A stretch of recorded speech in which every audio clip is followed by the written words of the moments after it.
Hey y'all, tonight we slip into the flickering candlelight of ancient Rome, where marble corridors echo with whispered secrets, and even an emperor can't escape the sting of relationship drama.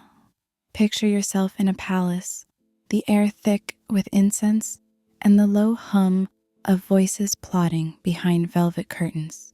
You trudge through the day, dodging sly glances, cryptic remarks, and that one colleague who always seems to know just how to push your buttons. So, before you get comfortable, take a moment to like the video and subscribe, but only if you genuinely enjoy what I do here.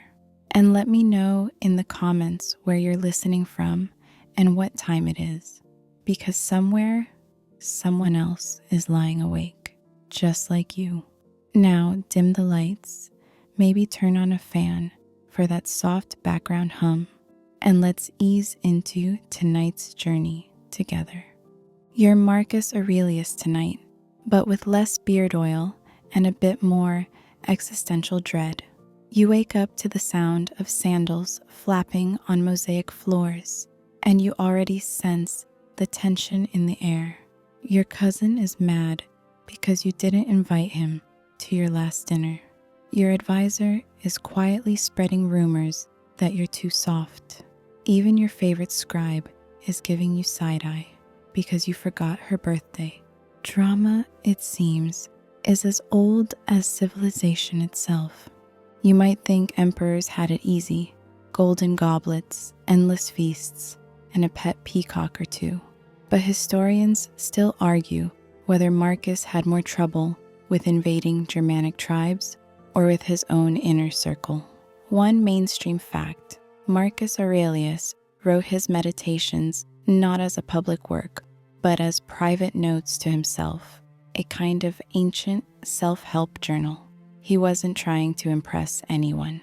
He was just trying to survive the day without losing his mind or his temper. Now, let's be honest, you've probably been there. Maybe not in a toga, but you felt the heat of gossip, the sting of betrayal, or the exhaustion of trying to keep everyone happy.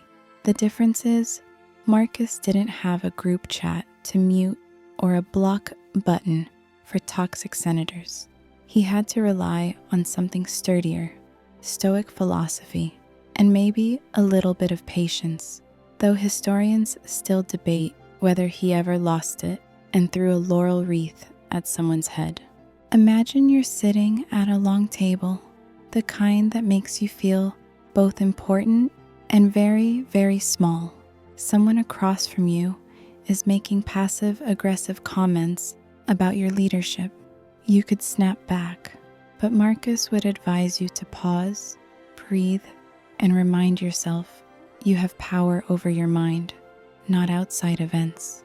It's a line that sounds good on a coffee mug, but it hits different when you're actually in the thick of it. Here's a quirky tidbit. Roman emperors sometimes wore amulets to ward off the evil eye, basically ancient anti-drama technology. You, on the other hand, have Stoic principles, which are slightly less shiny, but a lot more effective. When someone tries to drag you into their storm, you remember Marcus's advice. The best revenge is to be unlike him who performed the injury. In other words, don't become what you despise, even if that means biting your tongue so hard you taste copper. But what about those nights when the drama follows you home, clinging to your thoughts like spaghetti to a colander? Marcus would scribble in his journal by lamplight, reminding himself that other people's actions are outside his control. He'd list the virtues he wanted to embody: wisdom, courage, justice, temperance, and then, with a sigh, try to let it go. You might not have a wax tablet, but you've got your own rituals. Maybe a cup of tea, a favorite playlist, or, if you're feeling extra Roman, a quick recitation of "This too shall pass" in your best emperor voice. Of course, Not everyone in Marcus's life was a schemer. Some were loyal friends, others just trying to survive the political minefield. Historians still argue whether his wife Faustina was a source of comfort or another source of stress. But Marcus kept coming back to the same idea. You can't control other people, only your response to them. It's a lesson that feels both impossibly simple and maddeningly hard, especially when you're pretty sure your coworker just subtweeted you in Latin. So, as you settle deeper into your pillow, you start to see the palace intrigue for what it is, a test not of your wit or your ability to clap back, but of your character. The real drama isn't what happens around you, but what happens inside you.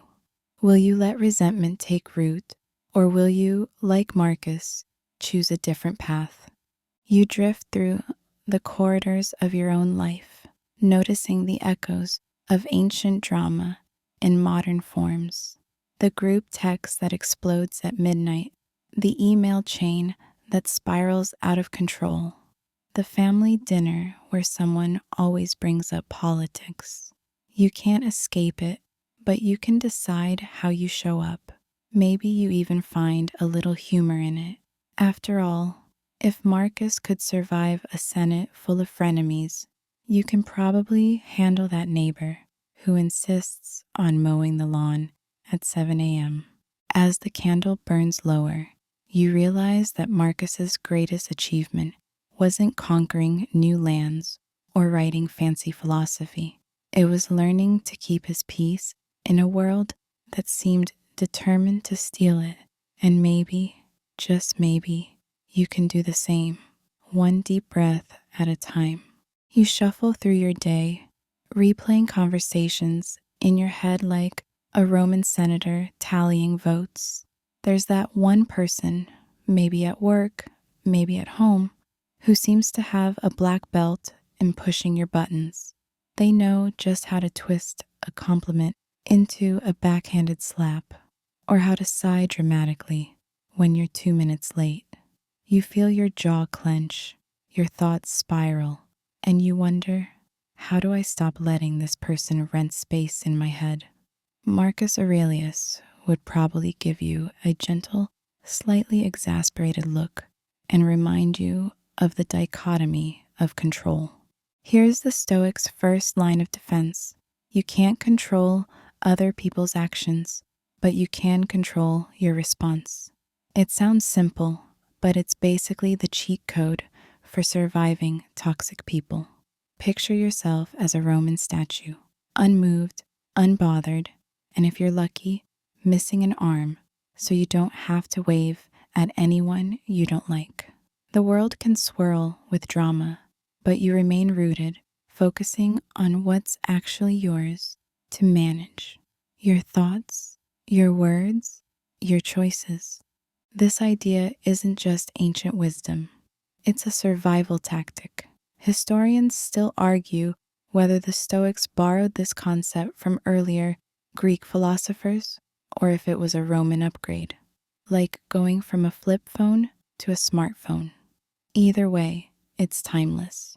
Marcus wrote, "If you are distressed by anything external, the pain is not due to the thing itself, but to your estimate of it. And this you have the power to revoke at any moment." Translation: your coworker's snide comment is just noise unless you let it become a symphony in your mind. Let's get quirky for a second. Did you know that Roman soldiers used to carry tiny wax tablets to jot down orders or reminders? Imagine if every time someone annoyed you, you just scribbled "not my circus, not my monkeys" on a wax tablet and moved on. Maybe you'd run out of wax, but you'd definitely run out of patience for drama. The point is, the Stoics' wax tablet was their mind, a place to write and rewrite what truly matters. Now, in modern times, the dichotomy of control gets a bad rap.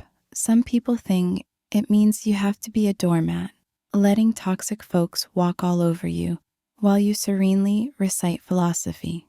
Not quite. It's more like you're the bouncer at the club of your own mind. You decide who gets in, who gets a warning, and who gets shown the door.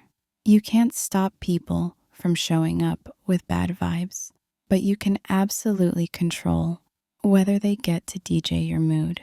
Take workplace drama, for example.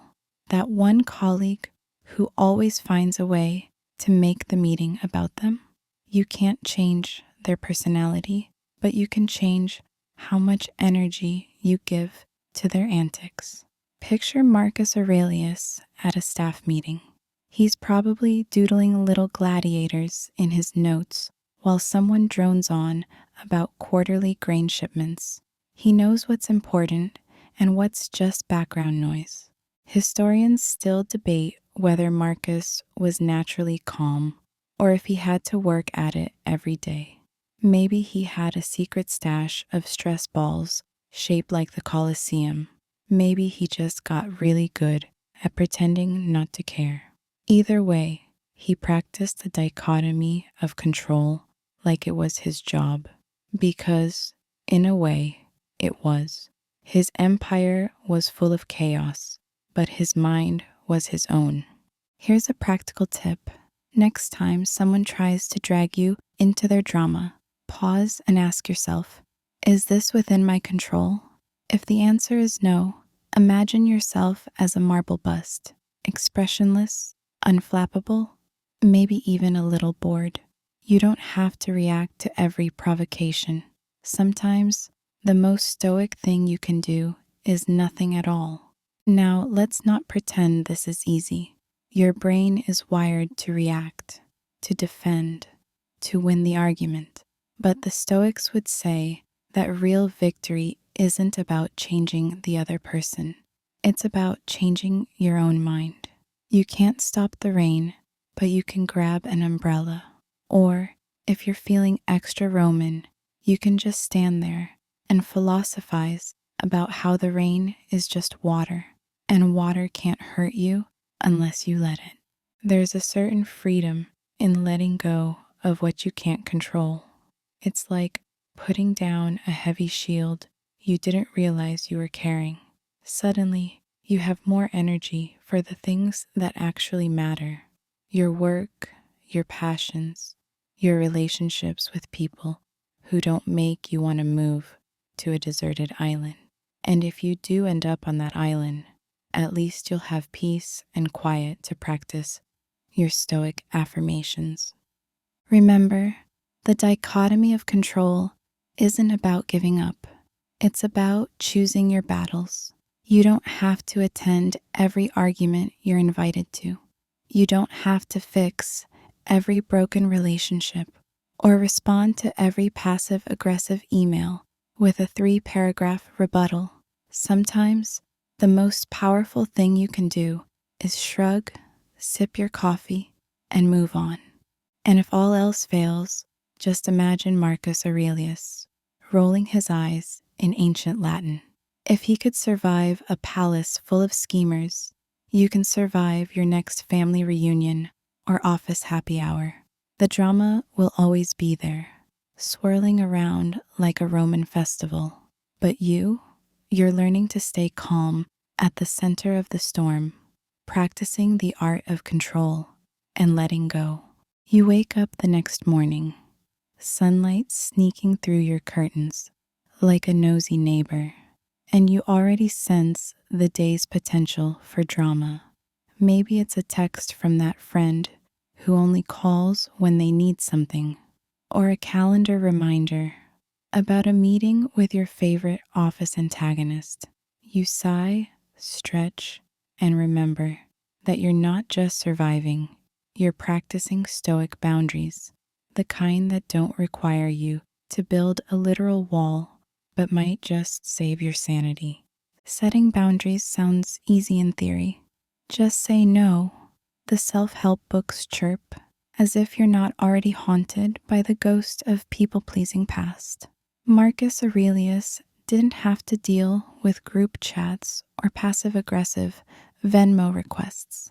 But he did have to manage senators, generals, and the occasional philosopher who wanted to debate him before breakfast. Historians still argue whether Marcus was a natural at saying no, or if he had to rehearse his boundaries in the mirror, practicing his best emperor face.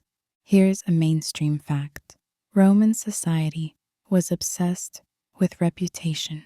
Saying no could mean losing favor, allies, or even your head, literally, if you upset the wrong person. But Marcus understood that boundaries weren't about shutting people out, they were about keeping yourself in. He wrote, "The tranquility that comes when you stop caring what they say, or think, or do, only what you do. In other words, your peace is your responsibility, even if it means disappointing a few people along the way." You start your day with a mental checklist. Who drains your energy? Who respects your time? Who treats your boundaries like a suggestion box at a pizza place? There, but mostly ignored. You realize that boundaries aren't just about saying no to others. They're about saying yes to yourself. It's like choosing the best seat at the amphitheater. You want a good view, but you don't want to sit next to the guy who's going to narrate the whole show. Quirky tidbit. Some Romans believed in apotropaic charms, little objects that warded off bad vibes and unwanted attention. Imagine carrying a tiny statue of Hercules in your pocket every time you had to set a boundary. "Sorry, I can't make it to your pyramid scheme party. Hercules says I need to wash my hair." Maybe you don't have a pocket demigod, but you do have the power of intention. Boundaries aren't about being cold or distant. They're about being clear. You don't have to explain yourself to everyone. Marcus didn't write a 12-step apology for every decision he made. He trusted that his values would speak louder than his excuses. Historians still debate whether this made him popular or just tolerable. Either way, he survived. And so can you. Let's get practical. The next time someone tries to guilt trip you into doing something you don't want to do, channel your inner emperor. Take a breath. Remember that your worth isn't measured by how much you sacrifice for others' comfort. You can say, "That doesn't work for me," or "I'm not available," or, if you're feeling extra stoic, just a polite but firm "No." You don't owe anyone a TED Talk on your reasons. Of course, boundaries will ruffle feathers. Some people thrive on overstepping, like gladiators who never learned to stay in their own arena. They might pout, protest, or accuse you of being selfish. But Marcus would remind you, if it is not right, do not do it. If it is not true, do not say it. Your job isn't to manage their feelings. Your job is to protect your own peace without turning into a marble statue yourself. Here's where it gets tricky. Sometimes the hardest boundaries are with the people you care about most. Family, old friends, that one colleague who brings you coffee, but also brings you stress. You want to be kind, but not at the expense of your own well-being. It's a balancing act, like juggling amphory filled with olive oil. One wrong move, and things get slippery fast. Remember, boundaries aren't walls, they're gates. You decide who comes in, how long they stay, and what the house rules are. You can love someone and still say, "I need space." You can be a team player and still say, "This isn't my responsibility." You can even be the life of the party and still leave before the cleanup starts. Historians still argue whether Marcus Aurelius ever had to uninvite someone from a banquet, but you can bet he knew when to excuse himself from conversations that drained him.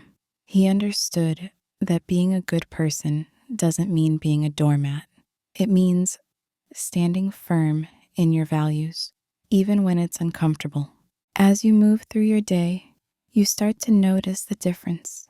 The more you honor your boundaries, the less resentment you carry.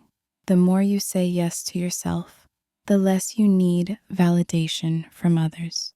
You become, slowly but surely, the kind of person who can sit in the middle of chaos and still feel at home in your own mind. And if anyone questions your new Stoic resolve, just smile and tell them you're practicing ancient Roman self-care. If it was good enough for an emperor, it's good enough for you. You're halfway through your day, and the drama is starting to bubble up like a pot of ancient Roman stew. Lots of ingredients, and more than a little bit of mystery meat. Maybe it's the coworker who narrates every minor inconvenience, or the friend who turns every conversation into a monologue about their latest crisis. You feel the urge to react, to defend, to get swept up in the whirlwind. But tonight, you're learning the Stoic art of becoming emotionally uninteresting to drama queens. And yes, that's a real superpower. Imagine you're at a bustling Roman marketplace. Vendors are shouting, kids are chasing each other, and somewhere a philosopher is trying to sell you a scroll about inner peace. In the middle of the chaos, you decide to become the most boring person in the crowd, at least to those who thrive on drama. You're practicing what modern folks call the gray rock method, but Marcus Aurelius would have just called it being unmoved by externals. Mainstream fact: the gray rock method is a popular technique in psychology circles for dealing with manipulative or toxic people. The idea is simple. When you stop giving them the emotional reactions they crave, they lose interest. You become, well, as interesting as a gray rock. Not the life of the party, but definitely not the target of their next performance. Historians still argue whether Marcus Aurelius ever had to gray rock a particularly dramatic senator, but considering how many political plots swirled around his throne, it's safe to say he mastered the art of emotional detachment. He wrote, "Choose not to be harmed, and you won't feel harmed. Don't feel harmed, and you haven't been." It's not about pretending you don't care. It's about actually caring less about things that don't matter. Here's a quirky tidbit. Some ancient Romans believed in the power of omphaloskepsis, literally navel gazing, as a way to center themselves and tune out distractions. Picture Marcus, mid-Senate meeting, staring thoughtfully at his own belly button, while everyone else is losing their minds over grain tariffs. Sometimes, the best way to handle chaos is to become so unresponsive that the chaos finds someone else to bother. You start to practice this in your own life. The next time someone tries to bait you into an argument, you respond with a neutral, When a friend tries to drag you into their latest feud, you offer a gentle, "That sounds tough," and then change the subject. You don't give advice unless asked. You don't react to every provocation. You become, in the eyes of drama seekers, a human screensaver. Pleasant, but not interactive. It's not about being rude or cold. In fact, it's the opposite. You're protecting your peace without escalating the situation. You're refusing to play the game. And slowly, you notice that the people who feed on drama start to look elsewhere for their fix. Maybe they find a new audience, or maybe they realize their antics aren't getting the attention they crave. Either way, you win. Of course, this isn't always easy. Sometimes your own emotions want to jump into the ring. You feel the urge to defend yourself, to correct the record, to win the argument. But Marcus would remind you that your energy is precious. Why waste it on someone who's just looking for a reaction. Save your passion for things that matter, like your own growth, your own peace, your own late night snack. Historians still debate whether emotional detachment made Marcus seem aloof or wise. Some say he was too distant, others say he was the only sane person in a palace full of overshares. But one thing is clear, he understood that not every battle is worth fighting, and not every invitation to drama deserves an RSVP. You start to notice the benefits. Your stress levels drop, you sleep better, you have more energy for the people and projects that actually matter to you. And as a bonus, you become a little bit mysterious. People wonder why you're so calm, so unbothered, so gray rock. Maybe you're secretly a superhero. Maybe you're just really into ancient philosophy. Either way, you're not giving away your peace for free. Here's a practical exercise. The next time you feel the urge to react, pause and ask yourself, is this worth my energy? If the answer is no, channel your inner marble statue. Offer a polite but non-committal response. Let the drama pass by like a parade you're watching from a distance. You don't have to join in. You don't even have to clap. And if you ever doubt the power of emotional detachment, remember that even Roman emperors had to deal with drama. If Marcus could keep his cool while the empire wobbled, you can keep yours. During your next awkward family dinner or office meltdown, you're not just surviving, you're thriving, one uninteresting response at a time. And who knows, maybe one day, someone will write about your legendary calm. Historians still argue whether you were born this chill or if you just practiced the art of emotional detachment until it became second nature. Either way, you're the gray rock in a world full of drama seekers. And that, my friend, is a superpower worth cultivating. You're walking through your day, minding your own business, when suddenly, bam, someone lobs a personal attack your way. Maybe it's a snarky comment about your new haircut, or a sly dig at your work ethic, or that classic, "Are you really going to eat all of that?" delivered with a smile that's just a little too tight. Your first instinct is to fire back, to defend yourself, to prove them wrong. But tonight, you're channeling Marcus Aurelius, and you're about to see projection and personal attacks for what they really are. Mirrors reflecting someone else's storm, not your own. Let's set the scene. You're in the Roman Forum, surrounded by marble columns and the low hum of political gossip. A senator leans in, voice dripping with sarcasm, and questions your loyalty to the empire. The crowd waits for your reaction, expecting fireworks. But you, armed with Stoic wisdom, simply tilt your head and wonder, what's really going on with this guy? Because here's the secret. Insults say far more about the person throwing them than the person receiving them. Mainstream historical fact.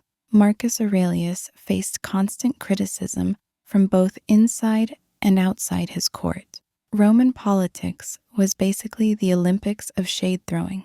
Yet, in his meditations, Marcus wrote, "When another blames you or hates you, or people voice similar criticisms, go to their souls, penetrate inside, and see what sort of people they are. You will realize that there is no need to be racked with anxiety that they hold any particular opinion about you. In other words, don't take it personally. It's usually not about you." Here's a quirky tidbit. Romans believed that the evil eye, a jealous glare, could curse you with bad luck. People wore amulets shaped like fists or tiny phalluses, no joke, to ward off negativity. Imagine if you could just flash a lucky charm every time someone sent you a nasty email. Instead, you've got Stoic philosophy as your shield, which is a lot less awkward at staff meetings. Now, let's talk about projection. When someone hurls an insult, they're often projecting their own insecurities onto you. That coworker who accuses you of being lazy, maybe they're worried about their own productivity. The friend who teases you about your appearance, maybe they're wrestling with their own self-image. Historians still argue whether this kind of psychological insight existed in Marcus's time, but the patterns of human behavior haven't changed much since togas were in fashion. You start to notice it everywhere. The person who's always suspicious is usually the one with something to hide. The one who's quick to judge is often afraid of being judged themselves. It's like everyone's walking around with a mirror, trying to hand it to you so you'll see their reflection instead of your own. But you, wise Stoic in training, learn to hand the mirror back with a smile. Here's how you do it. The next time someone takes a jab at you, pause. Instead of reacting, get curious. Ask yourself, what might this say about them? Sometimes the answer is obvious. Other times, it's a mystery worthy of a Roman detective.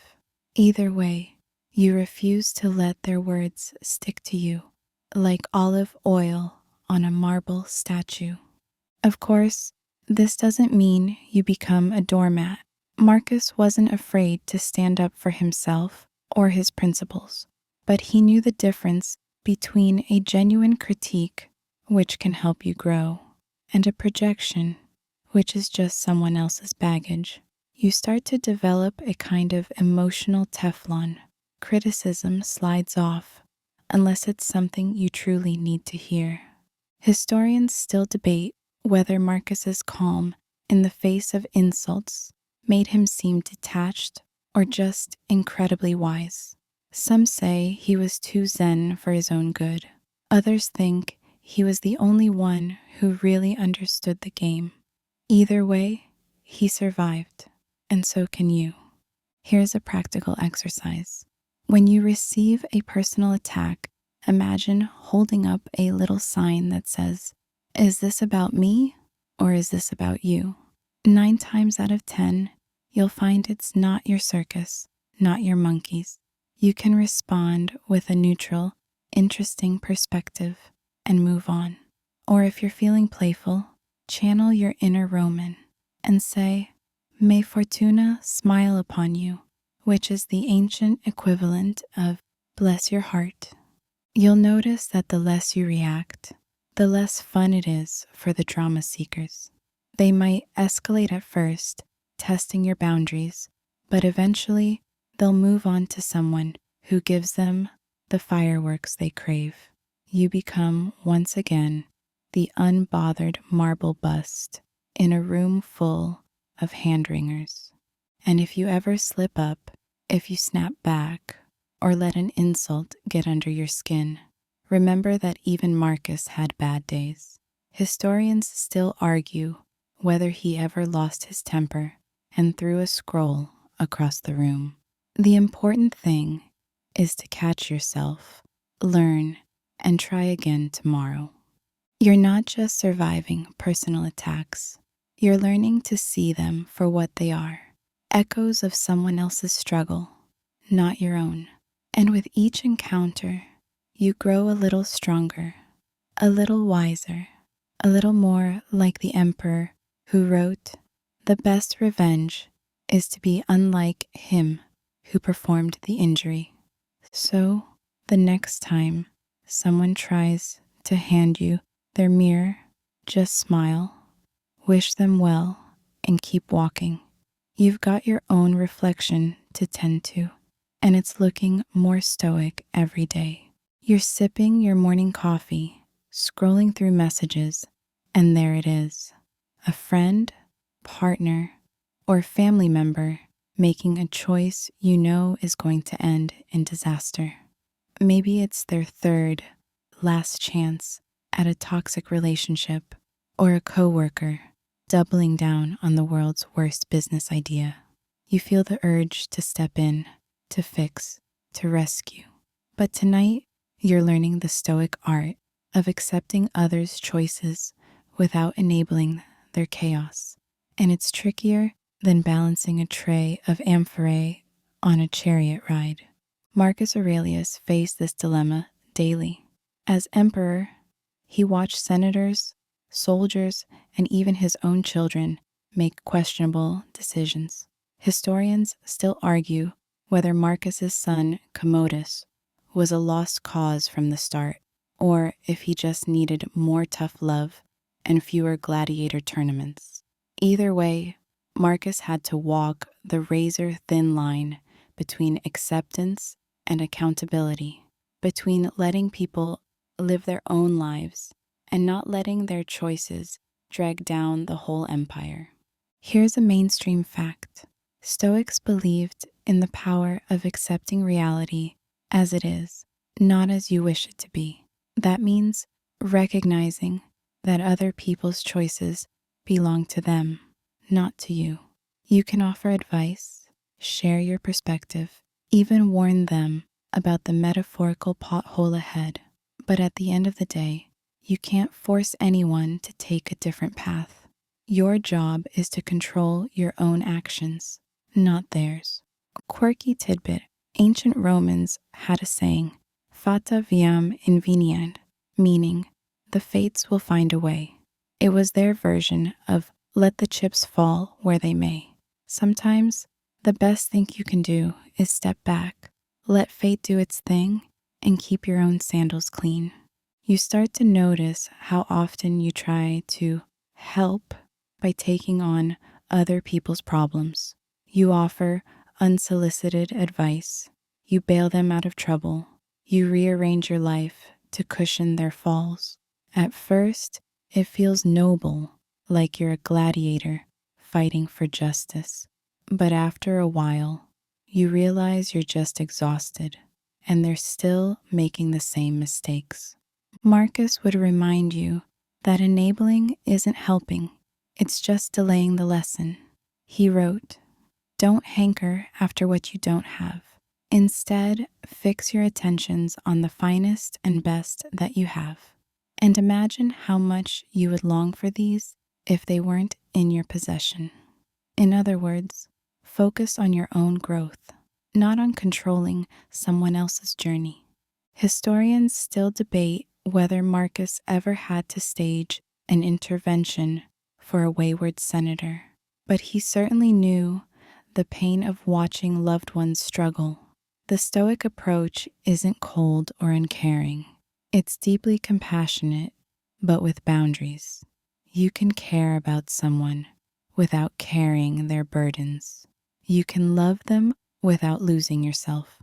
Here's a practical exercise. The next time someone you care about makes a questionable choice, pause. Ask yourself, is this my responsibility or theirs? If it's theirs, offer support without taking over. You can say, "I'm here if you need to talk," or "I trust you to figure this out." You're not abandoning them. You're respecting their autonomy. Of course, this isn't always easy. Sometimes stepping back feels like watching a cart careen down a hill, knowing it's going to crash. But Marcus would say that suffering is a great teacher, and sometimes people need to learn from their own mistakes. Your job is to be there with empathy, not with a rescue plan. Quirky historical footnote: some Roman families hired professional mourners to wail at funerals, turning grief into a public spectacle. You don't have to be the professional mourner for someone else's bad choices. You can acknowledge their pain without amplifying the drama. You might worry that acceptance means indifference, but the opposite is true. When you stop enabling, you create space for real connection. You can listen without judgment, support without rescuing, and love without losing yourself. You become a safe harbor, not a lifeboat. Historians still argue whether Marcus's approach to acceptance made him a distant father or a wise one. Some say he was too hands-off. Others believe he gave his loved ones the dignity of their own choices. Either way, he understood that control is an illusion and that true strength lies in letting go. As you practice this Stoic art, you notice a shift. You feel lighter, less burdened by other people's drama. You have more energy for your own life, your own goals, your own happiness. And surprisingly, the people around you start to grow too. Without you constantly rescuing them, they learn to stand on their own. So the next time you're tempted to jump in and save the day, remember, acceptance isn't giving up. It's giving others the freedom to learn, to grow, and to become who they're meant to be. And you're free to focus on your own journey, one wise choice at a time. You're halfway through your week, and the drama is starting to feel heavier than a Roman legion's armor. Maybe it's a friend who keeps crossing the same boundaries, or a coworker whose negativity is contagious, or a family member whose every conversation leaves you feeling like you've run a marathon in sandals. You've tried patience, you've tried boundaries, you've even tried channeling your inner marble statue. But tonight, you're learning the Stoics' strategic art of walking away, because sometimes the most virtuous thing you can do is exit stage left. Picture yourself at a grand Roman banquet, the kind with too many courses and not enough exits. Someone at the table is monopolizing the conversation, stirring up old grievances, and you can feel your peace slipping away with every bite of stuffed dormouse. Marcus Aurelius knew this feeling well. Historians still argue whether he ever simply stood up and left a feast, but his writings make it clear. Sometimes the best move is to remove yourself from the chaos. Mainstream fact: the Stoics valued apatheia, a state of being undisturbed by passion or turmoil. But they weren't advocating for apathy. They meant freedom from destructive emotions. Marcus wrote, "Withdraw into yourself.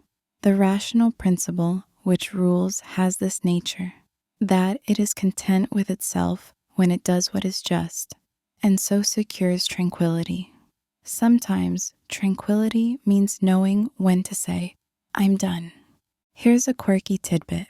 Ancient Romans believed in the power of auspices, signs from the gods, like birds flying in a certain pattern, to guide their decisions. Imagine if every time you felt the urge to leave a toxic situation, you looked for a flock of geese as your cue. In reality, your own discomfort is the only omen you need. You start to realize that walking away isn't a failure. It's a skill. It takes courage to step back from relationships or situations that no longer serve you, especially when guilt or obligation tries to hold you hostage. Marcus would remind you that your first duty is to your own soul. You can't pour from an empty amphora, and you can't save anyone by drowning with them. Historians still debate whether Marcus's willingness to walk away made him seem aloof or simply wise beyond his years. Some say he was too quick to retreat into solitude. Others believe he was preserving his energy for battles that truly mattered. Either way, he survived the political minefield of Rome, and you can survive your next awkward family dinner. Here's a practical exercise. The next time you feel trapped in a toxic conversation or environment, pause. Ask yourself, is staying here costing me my peace? If the answer is yes, give yourself permission to leave. You don't need a dramatic exit or a lengthy explanation. A simple, "I need to step away," or "I have to go," is enough. You're not running away. You're walking toward your own well-being. Of course, walking away can trigger all sorts of reactions. Some people will accuse you of being selfish, cold, or uncaring. But Marcus would say that true virtue isn't about pleasing everyone. It's about living in alignment with your values. You can care deeply and still choose distance. You can wish someone well and still wish them well, from far, far away. Quirky historical footnote. Some Roman philosophers practiced ataraxia, a state of serene calmness, by literally retreating to the countryside for weeks at a time. If only you could book a villa in Tuscany every time your group chat gets heated. For now, a walk around the block or a night with your phone on Do Not Disturb will do the trick. As you practice the art of walking away, you notice something surprising. The world doesn't end. The drama continues without you. Spinning like a chariot race, you no longer have to watch. You feel lighter, freer, more in control of your own story. And sometimes, the people who once drained you start to respect your boundaries, or at least they find someone else's patience to test. Historians still argue whether Marcus ever regretted the relationships he let go, but his writings suggest that he understood the value of solitude and self-preservation. He knew that you can't fix people who don't want to be fixed, and you can't force harmony where there's only noise. So, the next time you're tempted to stay in a situation that's eating away at your peace, remember, walking away isn't weakness, it's wisdom. You're not abandoning anyone, you're choosing yourself. And in a world that rewards self-sacrifice, that might just be the bravest thing you can do. You leave the banquet, step into the cool night air, and feel your shoulders relax. The stars above Rome are the same ones that watched over Marcus, and they remind you that your peace is worth protecting. You're not just surviving, you're thriving, one strategic exit at a time. You're finally home, shoes off, the day's noise fading into the soft hum of your favorite fan.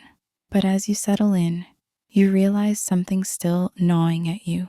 A resentment, a hurt, a memory of someone's words that stuck like burrs to your cloak. Maybe it's an old friend who betrayed your trust, or a colleague who threw you under the metaphorical chariot. You replay the scene, wishing you'd said something clever, wishing they'd apologized, wishing things were different. Tonight, though, you're learning the Stoic secret. Forgiveness isn't about letting them off the hook. It's about setting yourself free.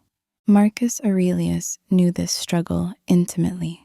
As emperor, he was surrounded by people who disappointed, betrayed, and even plotted against him.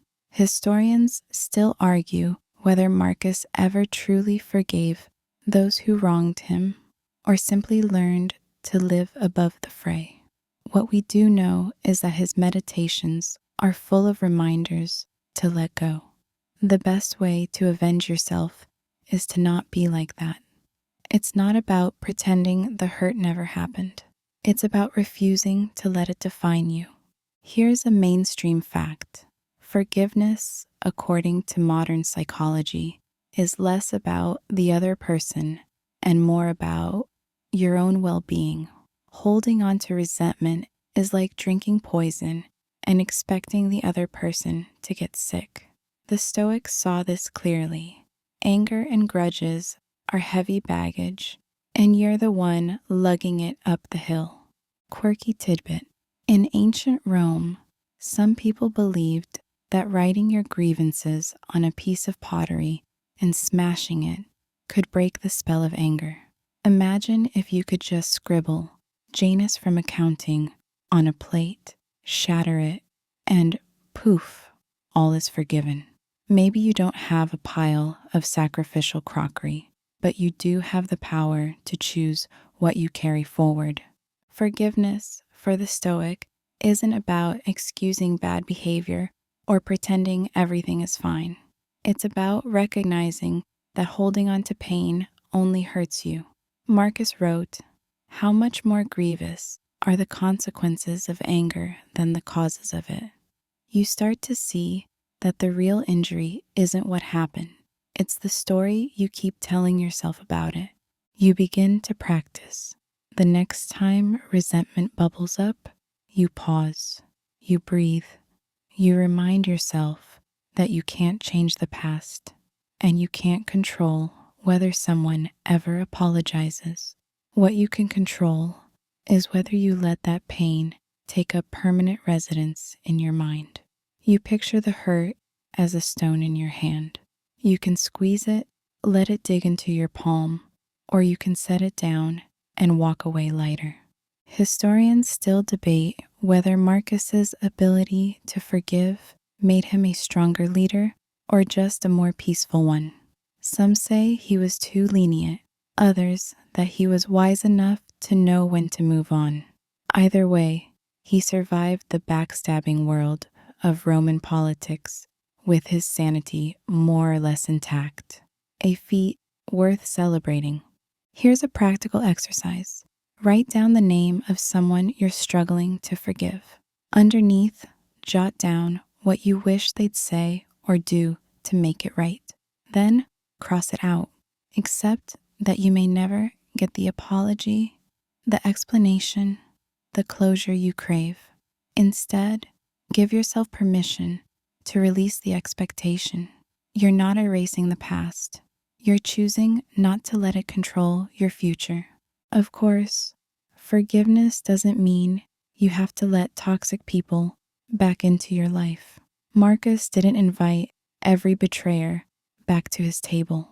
You can forgive from a distance, wishing them well, or at least wishing them far away. The freedom comes not from reconciliation, but from reclaiming your own peace. Quirky historical footnote.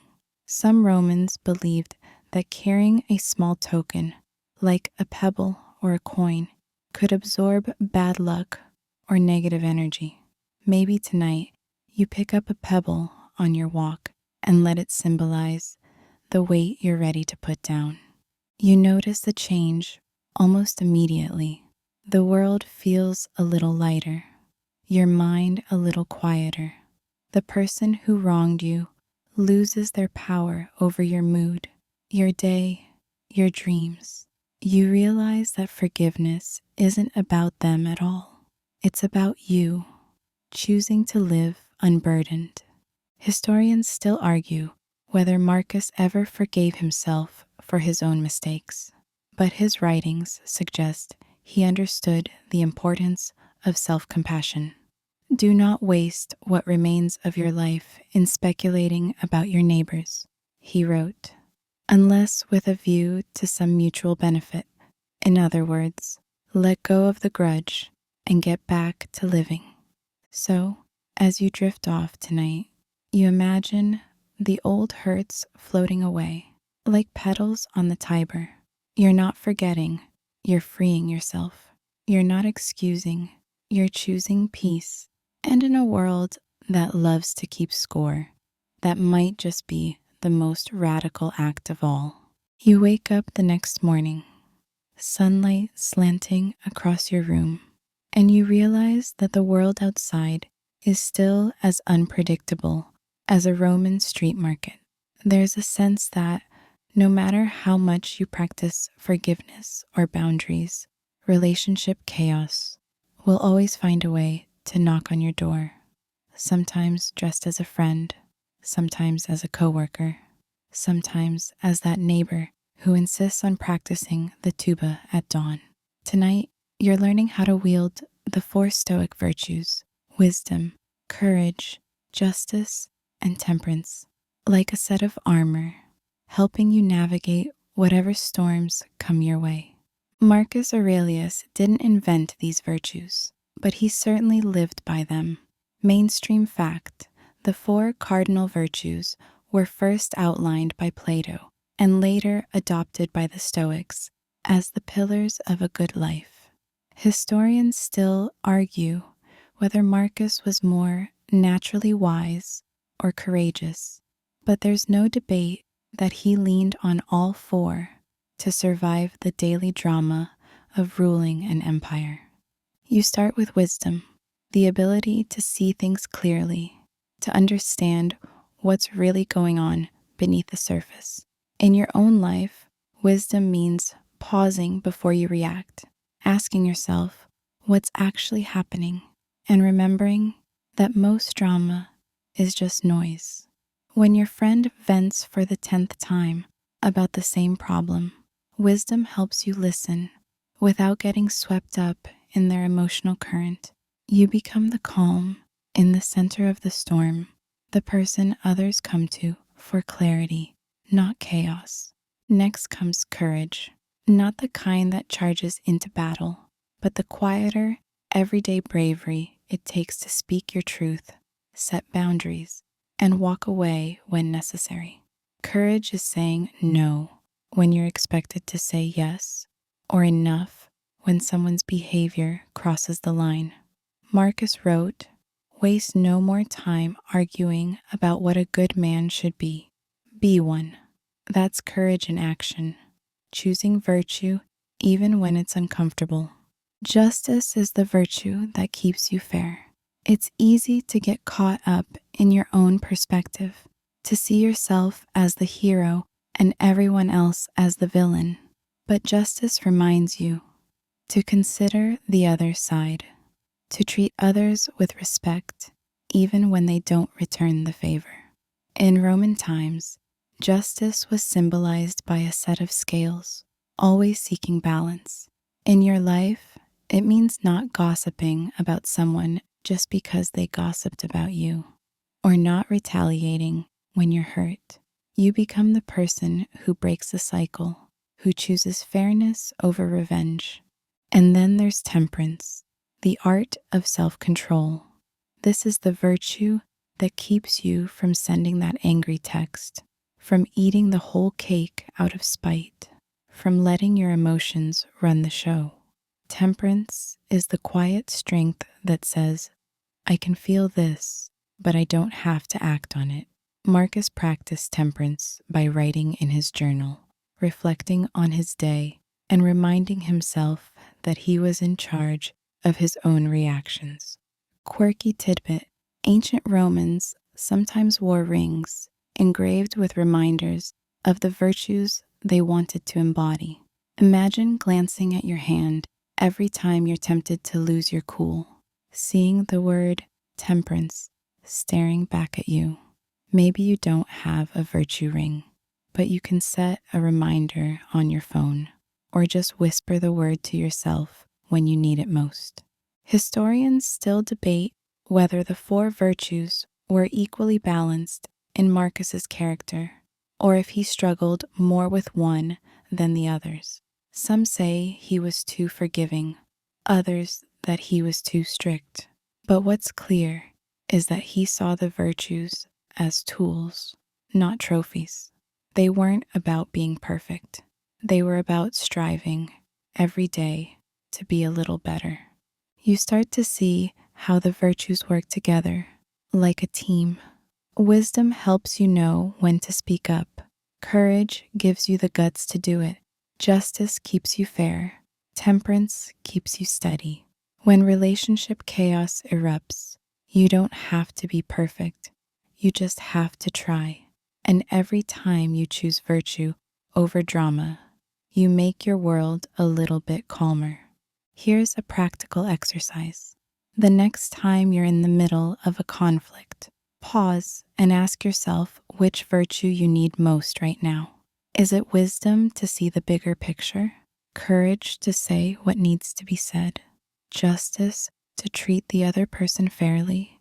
Temperance to keep your cool? You don't have to have all the answers, just a willingness to try. As you move through your day, you notice the difference. The drama doesn't disappear, but it loses its power over you. You become the steady presence in the room, the person others trust, the one who brings a little more wisdom, courage, justice, and temperance into the world. And if you ever falter, if you lose your temper, or act unfairly, or freeze up when you should speak, remember that even Marcus Aurelius was a work in progress. Historians still argue whether he wrote his meditations as a form of self-therapy, but one thing's certain, he never stopped trying, and neither will you. So tonight, as you settle in, you imagine slipping on your invisible armor of virtue. The world outside may be wild, but inside, you're ready for whatever comes next. You're moving through your day, and just when you think you've seen every flavor of relationship challenge, life serves up a new one. Someone you wish you could avoid, but can't. Maybe it's a boss with the emotional range of a marble bust, a relative who treats every family gathering like a gladiator match, or that one friend who always seems to find the cloud in every silver lining. Tonight, you're learning about amor fati, love of fate, and how embracing even your most difficult relationships can become your greatest source of growth.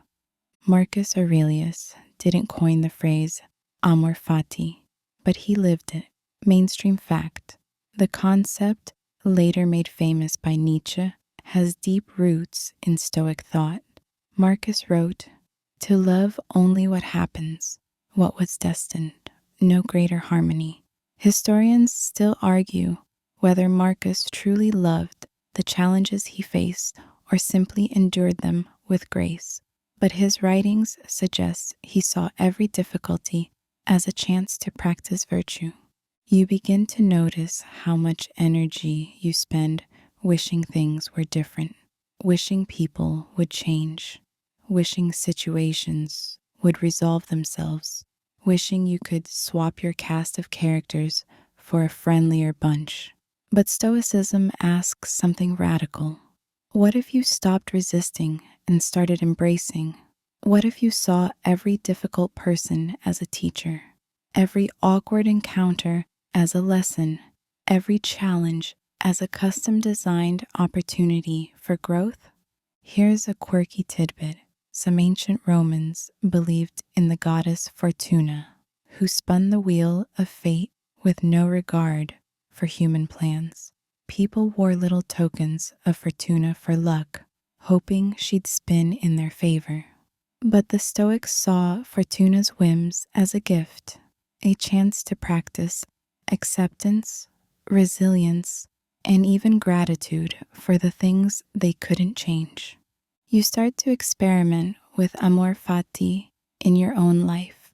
The next time someone irritates you, you pause and ask, what can I learn from this?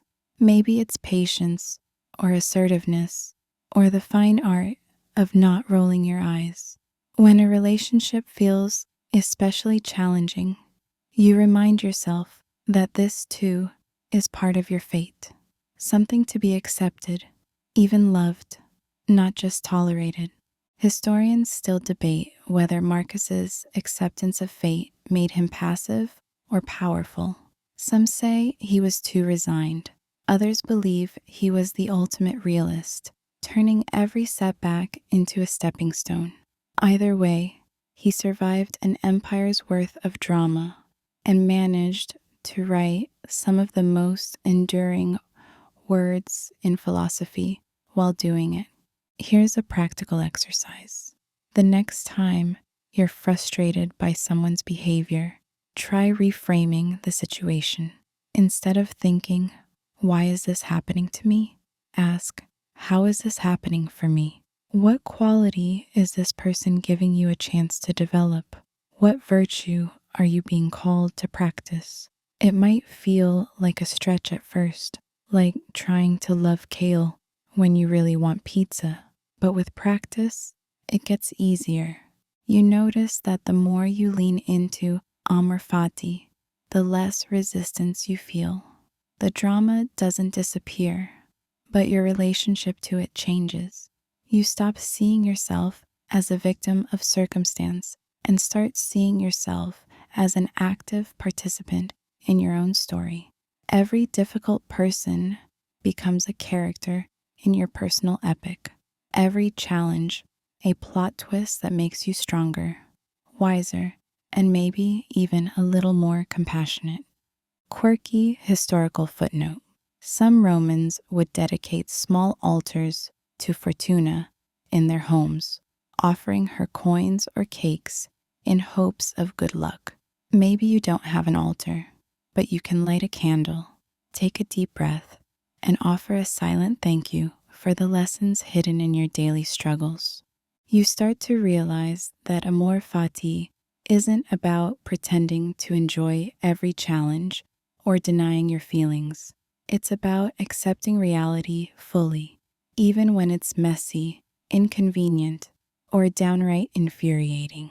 It's about trusting that in the grand mosaic of your life, even the difficult pieces have a purpose. Historians still argue whether Marcus's embrace of fate made him a better emperor or just a more peaceful one. But one thing is clear. By loving his fate, he found a way to thrive in a world that rarely went according to plan. So tonight, as you reflect on your own cast of challenging characters, you practice saying yes to all of it. The easy, the hard, the beautiful, the messy. You're not just surviving your fate, you're learning to love it, one relationship at a time.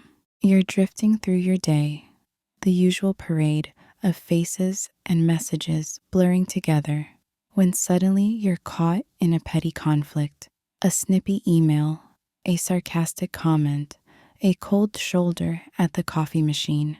It feels urgent, like it needs to be solved right now. But tonight, you're learning the Stoic art of memento mori, remembering death, and how this ancient practice can help you see relationship priorities with startling clarity. Marcus Aurelius kept death close, not as a morbid obsession, but as a compass for living well. Mainstream fact: memento mori means remember you must die, and Romans would sometimes keep skulls on their desks or wear rings engraved with skeletons as a reminder. Historians still argue whether Marcus's fixation on mortality made him gloomy or simply wise, but his meditations are full of reminders that life is fleeting, and so are its dramas. You start to notice how much energy you pour into conflicts that, in the grand scheme, don't really matter. That argument over who left dishes in the sink, the grudge from last week's meeting, the silent treatment from a friend. It all feels so pressing until you zoom out and remember that time is short and none of us are promised tomorrow. Here's a quirky tidbit. Some Romans would hire someone to walk behind them during parades, whispering, "Remember, you are mortal." Imagine if every time you started to stew over a minor slight, someone popped up to remind you, you won't care about this on your deathbed. It's both humbling and hilarious, like having your own personal reality check on speed dial. You begin to practice memento mori in your own life. The next time you're tempted to escalate a conflict, you pause and ask, will this matter in a year, in a month, on my last day? Most of the time, the answer is no. You realize that your time and energy are precious resources, and you start to spend them more wisely. Historians still debate whether Marcus's awareness of mortality made him more forgiving or simply more detached. Some say he let too much slide. Others believe he was just focused on what truly mattered. Either way, he managed to keep his priorities straight in a world that was constantly trying to distract him. Here's a practical exercise. Whenever you feel yourself getting pulled into a petty argument, take a deep breath and imagine yourself at the end of your life, looking back. What would your wiser, older self advise you to do? Would they tell you to fight for every inch or to let go and move on? Most likely, they'd tell you to cherish your peace, your relationships, and your limited time. You notice that the more you practice memento mori, the less you sweat the small stuff. You start to let go of grudges more easily, to forgive faster, to focus on the people and moments that actually matter. The drama doesn't disappear, but it shrinks in importance, like a shadow at noon. Quirky historical footnote. Some Romans believed that the souls of the dead lingered at crossroads, watching the living rush by. Maybe you don't have ghosts at your intersections, but you can pause at every crossroads, literal or metaphorical, and ask yourself, is this worth my precious time? You start to see that memento mori isn't about being morbid or anxious. It's about living with urgency and gratitude, about choosing your battles wisely, about refusing to let trivial conflicts steal your joy. Marcus Aurelius, do not act as if you were going to live 10,000 years. Death hangs over you. While you live, while it is in your power, be good. You realize that being good often means letting go. Historians still argue whether Marcus's focus on mortality made him a better emperor or just a more peaceful one. But one thing is clear. By remembering the brevity of life, he found a way to rise above the noise and focus on what truly mattered. So tonight, as you reflect on your own conflicts, you practice letting go of the small stuff. You remember that life is short, that relationships are precious, and that most of what feels urgent now will soon be forgotten. You're not just surviving the drama.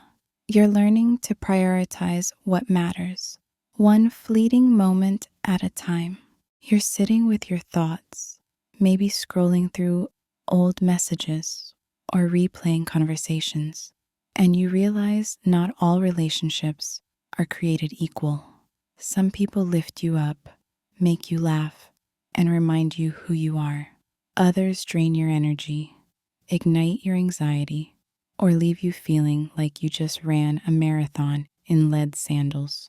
Tonight, you're learning to distinguish true friendship from toxic connections, and how a Stoic sorts out which relationships deserve your time and heart.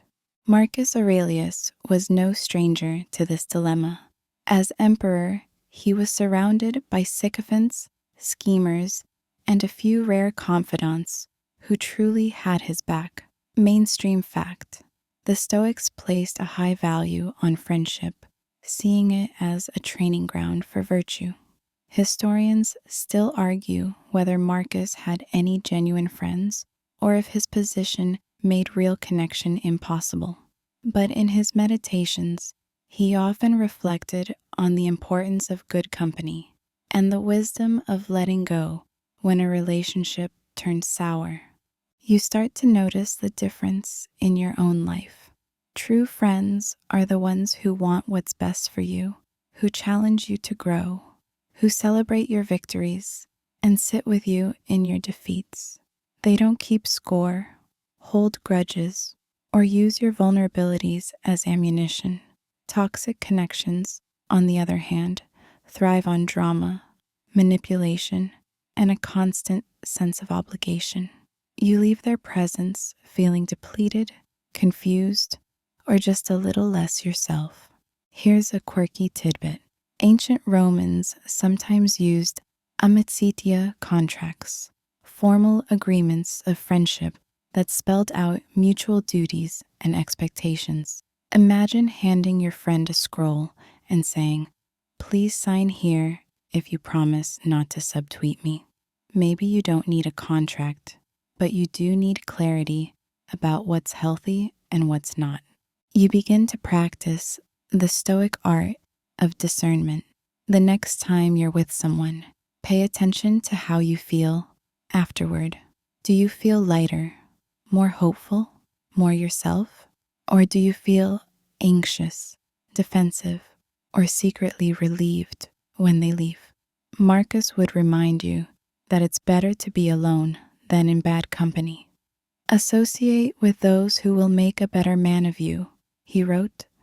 Welcome those whom you yourself can improve. Historians still debate whether Marcus's standards for friendship were too high, or if he was simply protecting his peace. Some say he was lonely at the top. Others believe he found deep connection with a select few. Either way, he understood that quality matters far more than quantity. Here's a practical exercise. Make a list of your closest relationships. For each one, ask yourself, does this person bring out my best? Do I feel safe, respected, and valued? Or do I feel drained, anxious, or diminished? You don't have to make any dramatic announcements or cut people off overnight. Just notice. Awareness is the first step to change. You also learn that sometimes toxic connections aren't entirely bad. They might be family, old friends, or colleagues you can't avoid. The Stoic approach isn't to banish everyone who annoys you, but to adjust your expectations and boundaries. You can limit your time, keep conversations light, and protect your emotional energy, all while wishing them well from a safe distance. Quirky historical footnote. Some Romans believed in genius loci, the protective spirit of a place. Maybe you can create your own safe space, a little sanctuary where only true friends are welcome, and toxic energy bounces right off the walls. You start to see that true friendship is rare and precious. It's not about constant agreement or endless fun, but about honesty, support, and mutual growth. Marcus wrote, "It is not what happens to you, but how you react to it that matters." The same goes for relationships. It's not about how many friends you have, but how you show up for each other when it counts.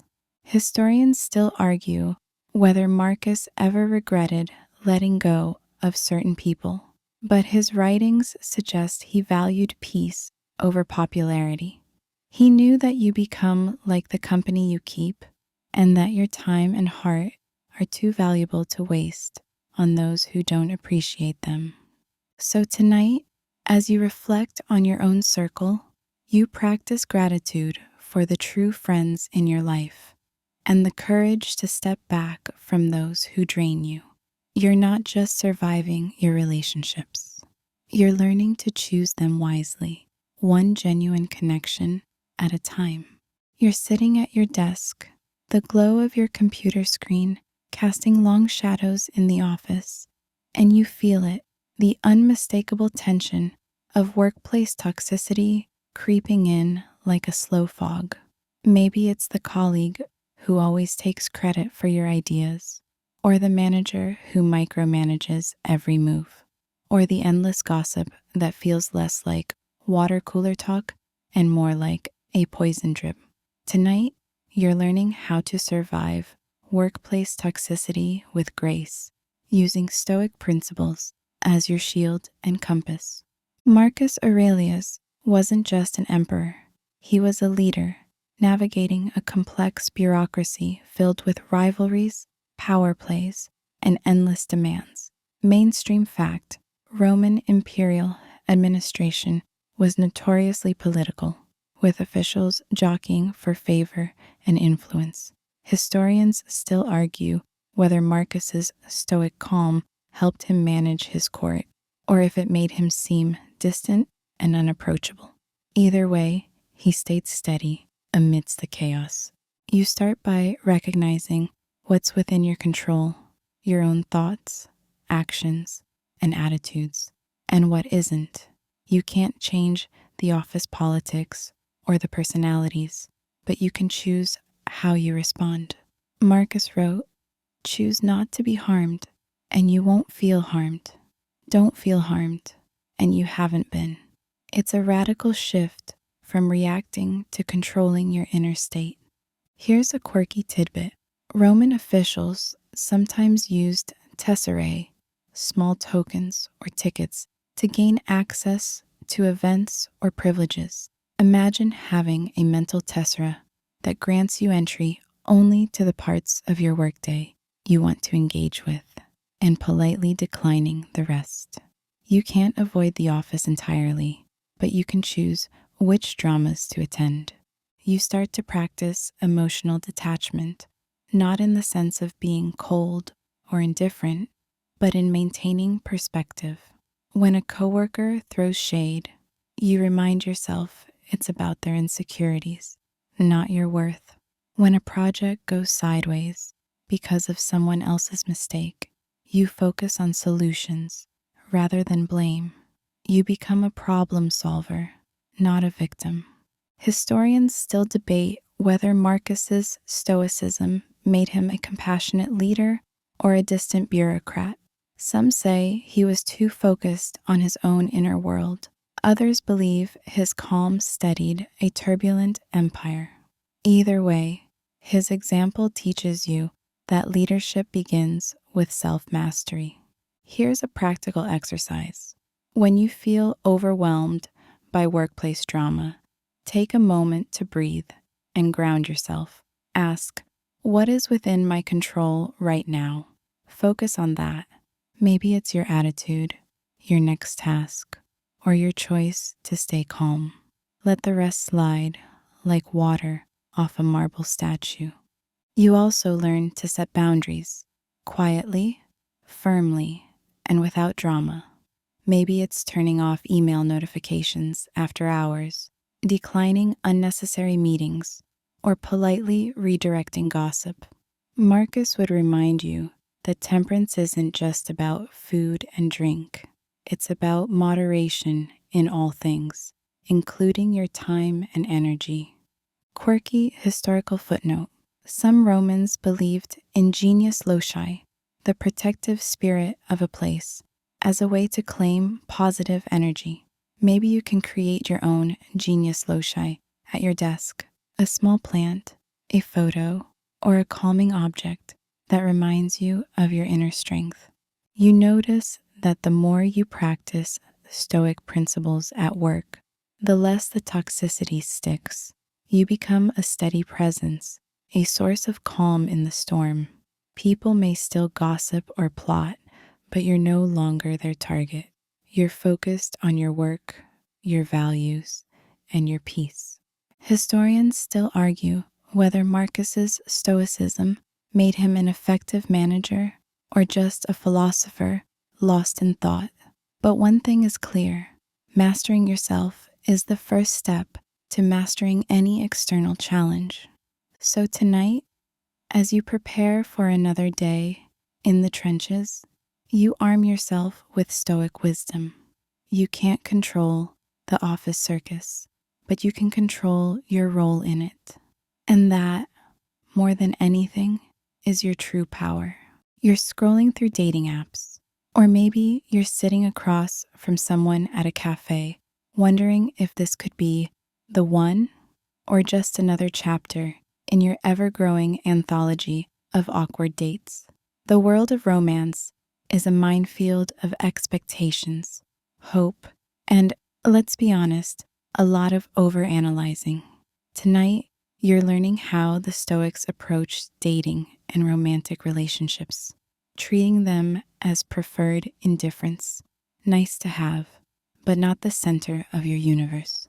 Marcus Aurelius, despite being emperor, wasn't immune to the complexities of love.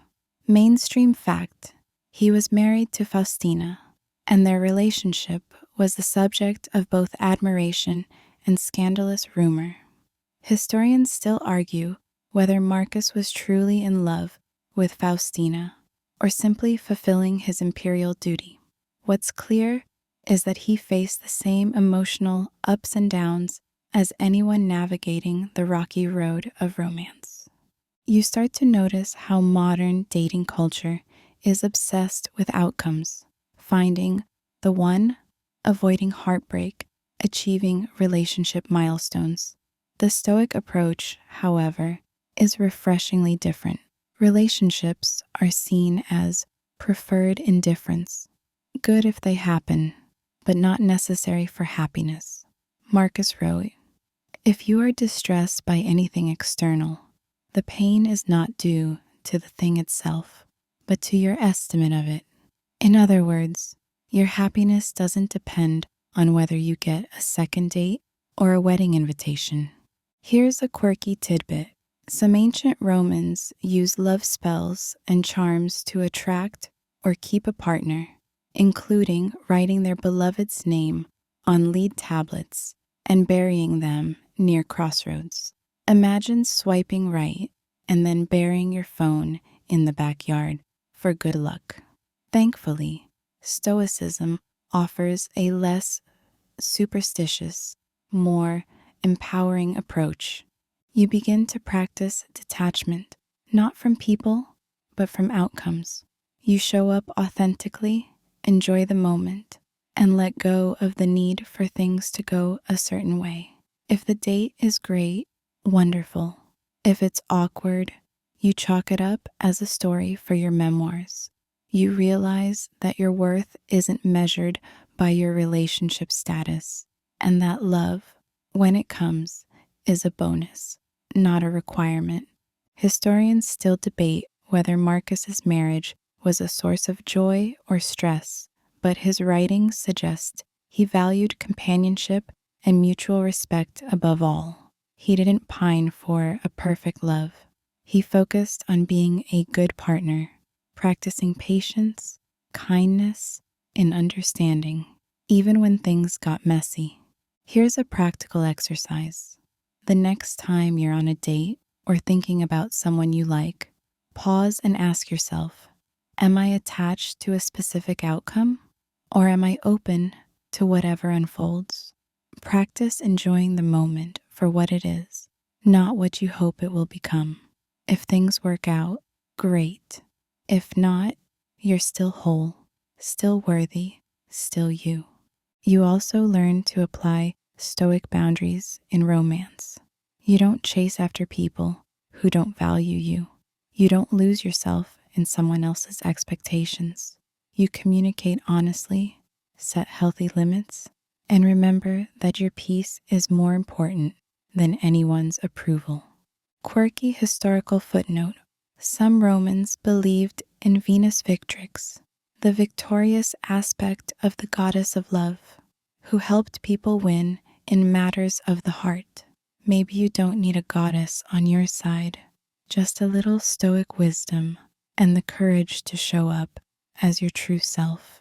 You notice that the more you practice Stoic detachment, the less anxious you feel about dating. You're able to enjoy the process, learn from each experience, and move on gracefully when things don't work out. You become someone who attracts others not by trying too hard, but by being genuinely at ease with yourself. Historians still argue whether Marcus ever wrote love notes to Faustina or just philosophical reminders for himself. Either way, he understood that love is best when it's free from desperation and neediness. So tonight, whether you're single, coupled, or somewhere in between, you practice seeing relationships as gifts, not necessities. You're not just surviving the dating world, you're thriving in it, one preferred, indifferent at a time. You're sitting at a family dinner, the table loaded with food and opinions, and you can feel the tension simmering just beneath the surface. Maybe it's an uncle who insists on bringing up politics, a sibling who never forgets a childhood slight, or a parent who worries out loud about every decision you make. Family, can't live with them, can't mute them. Tonight, you're learning the Stoic approach to family dynamics and the subtle art of balancing loyalty with protecting your own emotional well-being. Marcus Aurelius knew all about complicated family ties. Mainstream fact: his son Commodus was infamous for his wild behavior and poor leadership, a source of endless stress for Marcus. Historians still argue whether Marcus's devotion to family blinded him to Commodus's flaws, or if he simply did the best he could with a difficult situation. Either way, Marcus's writings show a man wrestling with love, duty, and disappointment. Just like the rest of us, you start to notice how family can be both your greatest comfort and your biggest challenge. There's a sense of obligation, a weight of shared history, and sometimes an expectation that you'll put up with behaviors you'd never accept from anyone else. The Stoics, however, believe that virtue comes before blood. Marcus wrote, "Never esteem anything as of advantage to you that will make you break your word or lose your self-respect." In other words, loyalty doesn't mean sacrificing your own well-being. Here's a quirky tidbit. Ancient Romans often kept wax masks of their ancestors in the family home, a constant reminder of their lineage and the pressure to live up to family expectations. Imagine your relatives' faces staring at you from the mantle every time you tried to make a decision. No wonder family dinners could get intense. You begin to practice setting gentle but firm boundaries with family. You realize it's possible to love people deeply without getting pulled into every argument or drama. When a conversation turns toxic, you excuse yourself or change the subject. When old wounds resurface, you choose compassion for them and for yourself. You understand that you can't heal every family rift, but you can refuse to add fuel to the fire. Historians still debate whether Marcus's loyalty to his family was a strength or a weakness. Some say he enabled bad behavior by refusing to confront it. Others believe he showed remarkable patience and forgiveness. The truth is probably somewhere in between. Like most of us, he did his best with what he had. Here's a practical exercise.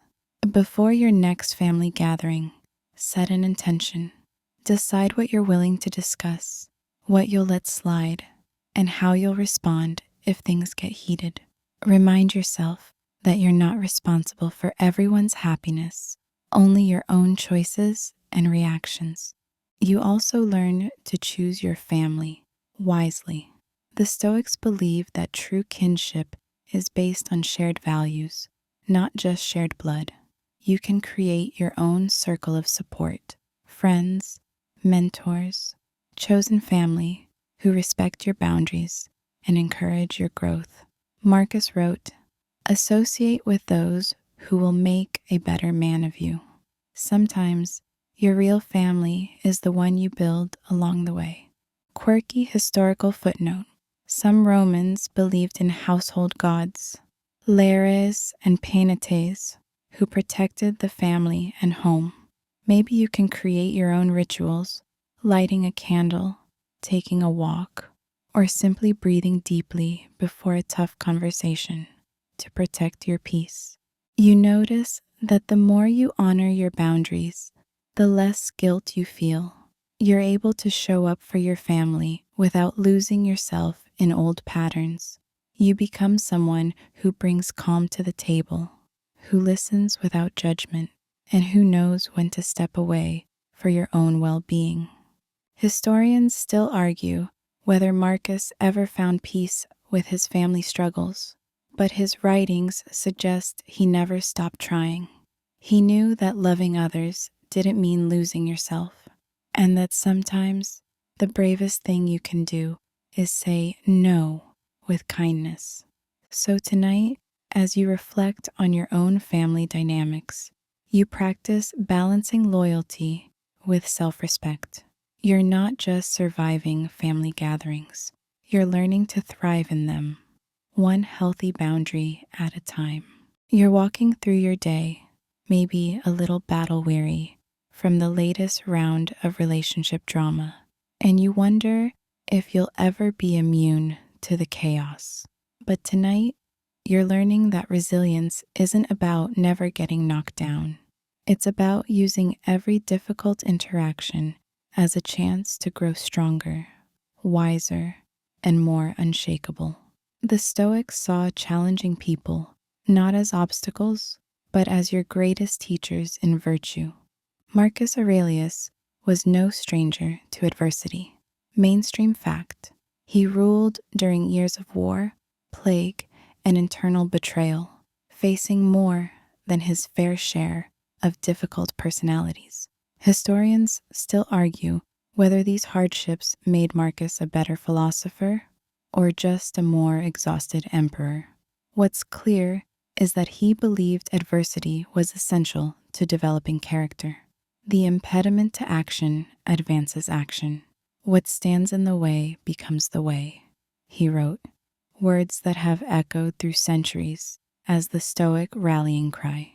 You start to notice how every tough relationship is like a personal trainer for your soul.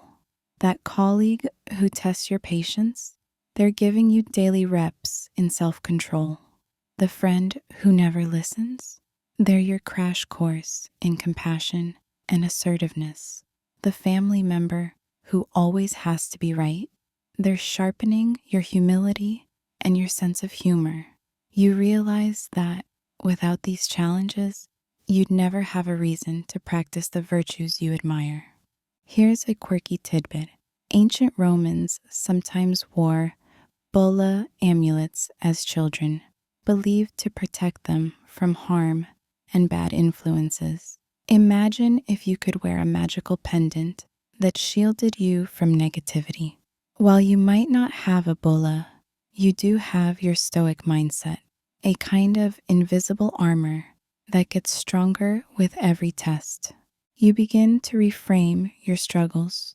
Instead of seeing difficult people as roadblocks, you start to view them as opportunities. Each time you respond with patience instead of irritation, you're building emotional muscle. Each time you choose understanding over judgment, you're growing your capacity for empathy. Marcus would remind you that the goal isn't to avoid hardship, but to meet it with grace. Historians still debate whether Marcus's resilience was innate or learned through hardship. Some say he was born with a philosopher's temperament. Others believe he forged his strength in the fires of adversity. Either way, his example shows that resilience is a practice, not a personality trait. Here's a practical exercise. The next time someone tests your limits, pause and ask yourself, what virtue is this person giving me a chance to practice? Is it patience, courage, humility, or forgiveness? Treat each encounter as a training session. You don't have to get it perfect, just a little better each time. You also learn to celebrate your progress. Maybe you used to lose your cool at the slightest provocation, and now you can take a deep breath and respond calmly. Maybe you used to hold grudges, and now you can let go a little faster. Every small victory counts. Marcus wrote, "When you arise in the morning, think of what a precious privilege it is to be alive, to breathe, to think, to enjoy, to love." Resilience is built one day, one choice, one conversation at a time. Quirky historical footnote. Some Romans believed that the goddess Fortuna spun the wheel of fate, sometimes bringing good luck, sometimes bad. The Stoics, however, believed that fortune's ups and downs were simply opportunities to practice virtue. Maybe you can start to see your own bad luck in relationships as the universe's way of giving you a new workout for your character. You notice that the more you embrace challenges, the less power they have over you. Difficult people don't magically disappear, but your reactions become steadier, your mind clearer, your heart lighter. You're no longer just surviving the chaos. You're thriving in it, growing stronger with every test. Historians still argue whether Marcus ever reached a point of perfect resilience, but his writings suggest he saw life as a continual practice. He knew that every day brought new lessons, and that true strength was found in showing up again and again with courage and an open heart. So tonight, as you reflect on your own relationship challenges, you practice gratitude for your teachers, no matter how difficult they may be. You're not just enduring the storm, you're learning to dance in the rain, one resilient step at a time. You're sitting quietly, maybe replaying a recent conversation where you tried to help someone, only to realize your good intentions somehow made things worse. Maybe you offered a listening ear to a friend who thrives on drama, or you bent over backwards for a family member who never seems to change.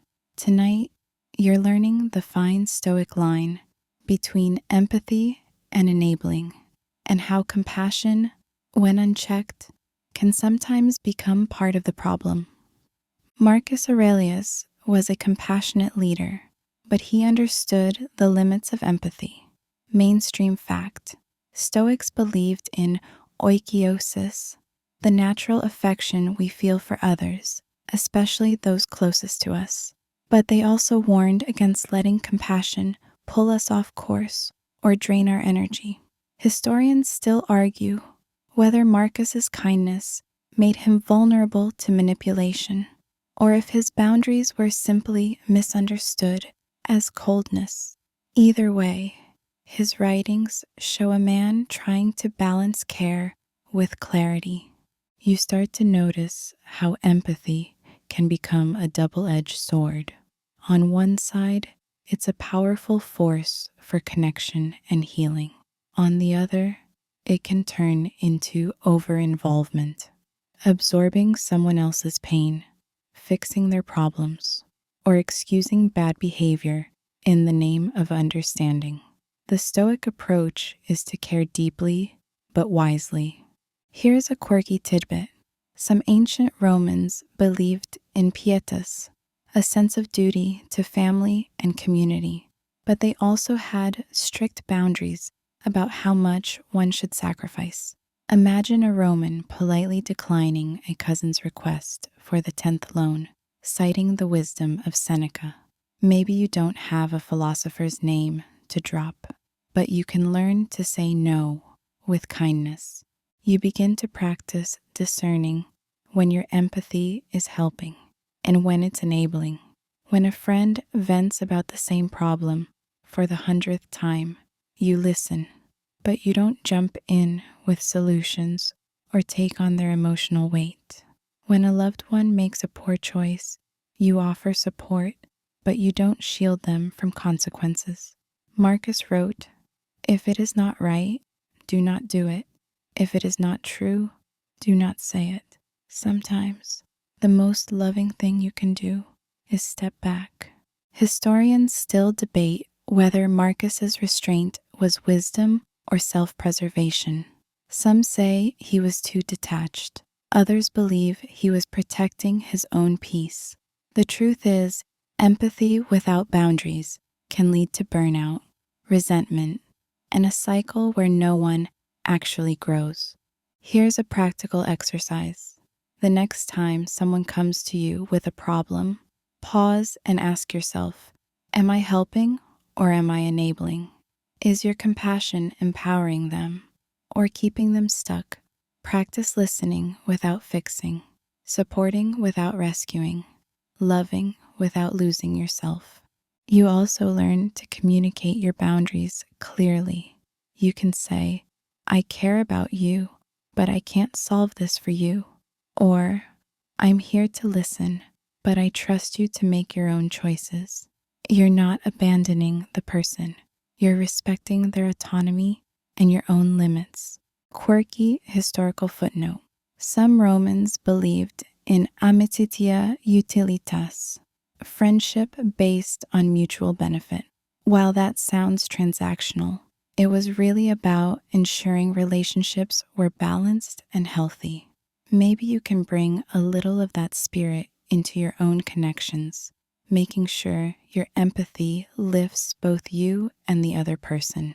You notice that the more you practice healthy empathy, the more peaceful you feel.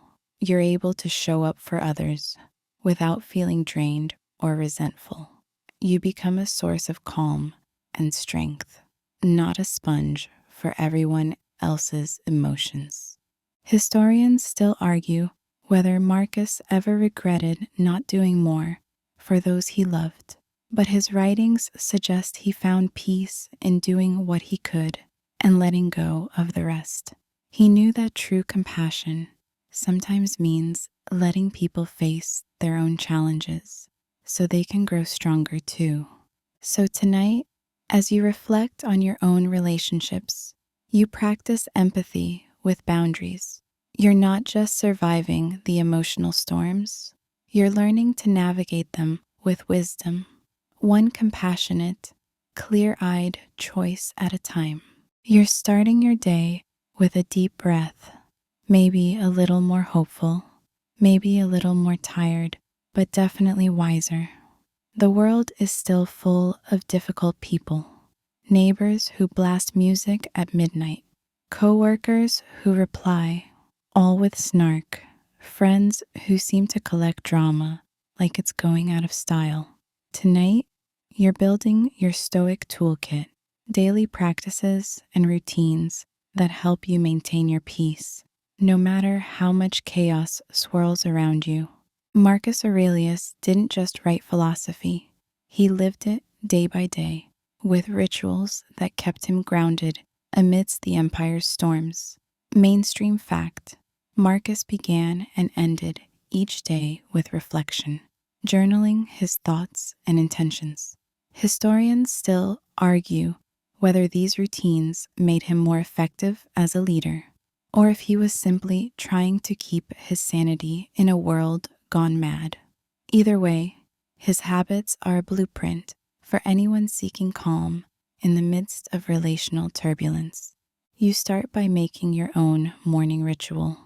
Maybe it's a few minutes of quiet, a cup of coffee, savored without screens, or jotting down a Stoic quote that sets the tone. You remind yourself, today I will encounter busybodies, ingrates, egotists, liars, the jealous, and the surly. Marcus wrote that not to be cynical, but to be prepared. When you expect life to be messy, you're less rattled when it actually is. Here's a quirky tidbit. Some ancient Romans would greet the dawn by touching their right hand to their forehead and whispering a prayer to the household gods. Maybe you don't have a household shrine, but you can start your day with a small gesture of intention, a stretch, a mantra, or even a smile in the mirror. You also build in moments of mindfulness throughout your day. When someone says something irritating, you pause and breathe before responding. When Dremi erupts in the group chat, you choose whether to engage or let it pass. You treat your attention like a precious currency, spending it only where it truly matters. Historians still debate whether Marcus's discipline was natural or learned through necessity. Some say he was born Stoic. Others believe he practiced until it became second nature. The truth is, daily routines are what transform philosophy from theory into muscle memory. Here's a practical exercise. At the end of each day, take 5 minutes to reflect. Ask yourself, where did I keep my peace? Where did I lose it? What can I do differently tomorrow? You can write this down, say it out loud, or just think it as you drift off to sleep. Over time, you'll notice patterns, triggers, strengths, and areas for growth. You also learn to prepare for difficult interactions in advance. Before a challenging meeting or conversation, you set an intention to listen more than you speak, to respond rather than react, to keep your values front and center. You remind yourself that you can't control others, but you can always control your own actions. Quirky historical footnote. Some Romans believed in the power of omens, birds, weather, or dreams to predict the day's outcome. While you might not consult the skies, you can check in with your own mood and mindset, setting yourself up for success regardless of what others do. You notice that the more you practice these routines, the less drama sticks to you. You become a little more unflappable, a little more centered. The world doesn't change, but your relationship to it does. You're able to show up for others without losing yourself, to weather storms without being swept away. Historians still argue whether Marcus's routines were the secret to his endurance, but his writings suggest he saw them as essential. He knew that greatness isn't built in grand gestures, but in small, daily choices. So tonight, as you wind down, you commit to your own Stoic practices. You're not just surviving difficult people, you're thriving, one mindful, intentional day at a time. You're looking at the long game now, sipping tea, or maybe just staring out the window as the sun dips below the horizon. The daily skirmishes with difficult people start to blur together, and you realize that what matters most isn't winning every battle. It's building a sustainable, virtuous approach to relationships that can last for years.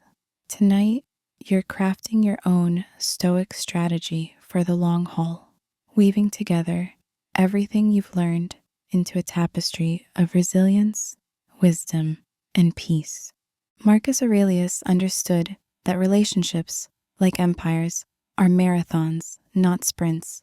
Mainstream fact. His reign lasted nearly 2 decades, marked by ongoing wars, betrayals, and shifting alliances. Historians still argue whether Marcus's steady hand was the result of innate temperament or a carefully cultivated philosophy. Either way, he survived, and sometimes even thrived, amidst a lifetime of interpersonal storms. You start to see that virtue isn't a one-off achievement. It's a practice, a habit, a way of being that you return to again and again, especially when things get hard. You remember that wisdom means seeing things as they are, not as you wish they were. Courage means speaking your truth and standing your ground, even when it's uncomfortable. Justice means treating others fairly, even when they don't return the favor. Temperance means holding your boundaries and managing your reactions, no matter how tempting it is to let loose. Here's a quirky tidbit. Some ancient Romans kept tabulae, or wax tablets, to track debts and favors, maintaining a running ledger of relationships. Imagine if you had a Stoic ledger, not of who owes you what, but of how often you've chosen virtue over drama. It's not about keeping score with others. It's about keeping score with yourself. You begin to develop long-term strategies. Maybe you decide that for the next month, you'll focus on responding rather than reacting, or you'll practice letting go of grudges faster, or make a habit of seeking out the good in even the most challenging people. You realize that small, consistent choices add up over time, transforming not just your relationships, but your whole outlook on life. Historians still debate whether Marcus ever truly found peace with the people who challenged him most. Some say he was haunted by regrets. Others believe he found contentment in the practice of virtue itself. His writings suggest that he saw every day as a new opportunity to begin again. Here's a practical exercise. Set a long-term intention for one of your most challenging relationships. Maybe it's to remain kind, no matter how the other person acts, Maybe it's to step back when things get heated, or to forgive quickly and move on. Write it down, revisit it often, and measure your progress, not by the other person's behavior, but by your own growth. You also learn that sustainable Stoic strategy means knowing when to invest and when to let go. Not every relationship can or should be saved. Some people are meant to be in your life for a season, others for a lifetime. Marcus wrote, "Receive without pride, let go without attachment. You practice gratitude for the good, acceptance of the bad, and wisdom to know the difference." Quirky historical footnote. Some Romans believed in the fasti, a calendar of lucky and unlucky days for certain activities. Maybe you can create your own calendar, marking days when you handled things with grace and forgiving yourself on the days you didn't. You notice that the more you focus on long-term virtue, the less you get caught up in momentary drama. You become the steady presence in your relationships, the one who brings calm, clarity, and compassion, even when others don't. You're not just reacting to life, you're shaping it, one choice at a time. Historians still argue whether Marcus's long-term strategy was the secret to his endurance, but his meditations suggest he believed in the power of daily, deliberate practice. He knew that character is destiny, and that the habits you build today shape the life you'll live tomorrow. So tonight, as you look ahead, you commit to the long game. You're not just surviving difficult relationships, you're mastering them, one virtuous choice at a time. You're winding down, the day's noise fading into a gentle hush, and you realize something profound. No matter how others behave, you always have the power to choose your own response. Tonight, you're embracing the Stoic ideal of living virtuously despite others' behavior, becoming the calm eye in the storm, the steady hand on the tiller, the person who remains good even when the world seems determined to test your patience. Marcus Aurelius faced betrayals, disappointments, and the kind of palace intrigue that would make reality TV look tame. Mainstream fact: he endured rebellions, personal losses, and a son whose choices threatened the stability of the empire. Historians still argue whether Marcus's ability to remain virtuous was a sign of inner strength or simply stubbornness, but his meditations reveal a man who believed that your character is yours alone, untouchable by anyone else's actions. You begin to notice how easy it is to let others dictate your mood, your values, your sense of self. When someone is rude, you feel the urge to snap back. When someone gossips, you're tempted to join in. When someone disappoints you, you want to shut down or lash out. But Marcus would remind you, the best revenge is to be unlike him who performed the injury. You don't have to mirror the world's negativity. You can be a beacon of virtue, no matter what. Here's a quirky tidbit. Some ancient Romans carried small figurines of Hercules, the hero known for his strength and self-control, as a reminder to stay steadfast. Maybe you don't have a pocket Hercules, but you can carry a mental image of your best self, strong, kind, unflappable, through every encounter. You start to practice this in small ways. When someone cuts you off in traffic, you let it go. When a friend cancels plans last minute, you respond with understanding, not resentment. When a colleague tries to drag you into office drama, you politely decline and focus on your work. Each time you choose virtue over reaction, you reinforce the truth that your goodness isn't dependent on anyone else.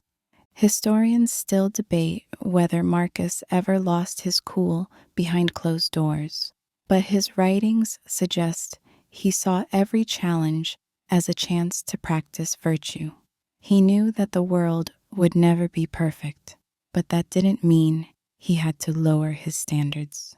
Waste no more time arguing about what a good man should be. Be one, he wrote, and so you do the same. Here's a practical exercise. The next time someone tests your patience, pause and ask yourself, who do I want to be right now? Not, what do they deserve?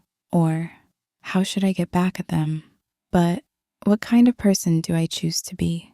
Let your answer guide your response, and notice how empowering it feels to remain the author of your own story.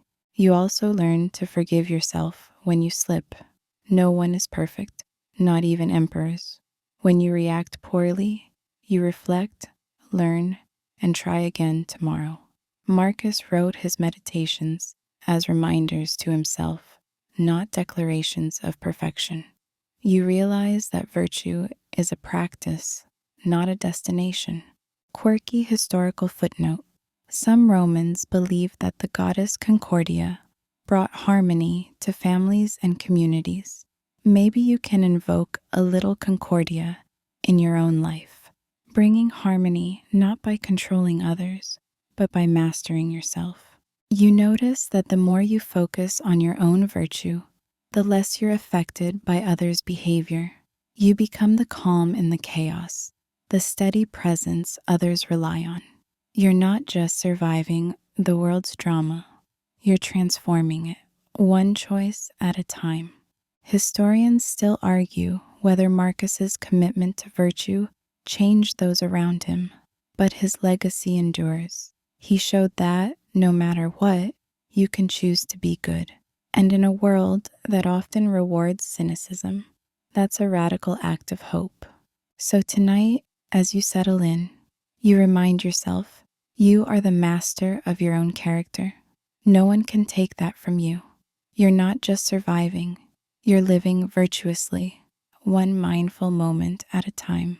Now, as the lights dim and the world outside softens into a gentle hush, you let your breath slow and your thoughts drift. Like autumn leaves on a quiet river, the palace intrigue, the office politics, the family feuds all fade into the background, replaced by a deep, steady sense of calm. You've traveled through the marble corridors of ancient Rome and the winding roads of your own heart, collecting wisdom, laughter, and a few quirky stories along the way. You feel the gentle weight of your own power, the power to choose peace, to set boundaries, to forgive, to walk away, and most of all, to remain good no matter what storms swirl around you. Your mind, once cluttered with the noise of other people's drama, is now a quiet sanctuary, softly illuminated by the 4 Stoic virtues. Each breath you take is a reminder that you are enough just as you are, and that no one else's chaos can touch the core of your being. As you settle deeper into your bed, you sense the presence of all those who have walked this path before you. Philosophers, emperors, ordinary souls seeking a little more peace in a noisy world. You are part of that lineage now, carrying forward the simple, radical hope that virtue is always within reach. Let your muscles relax, your thoughts slow, and your heart be light. Tomorrow will bring its own challenges, but tonight you rest in the gentle certainty that you are strong, wise, and unshakable. Sweet dreams, and may your sleep be as peaceful as a Roman garden at dusk.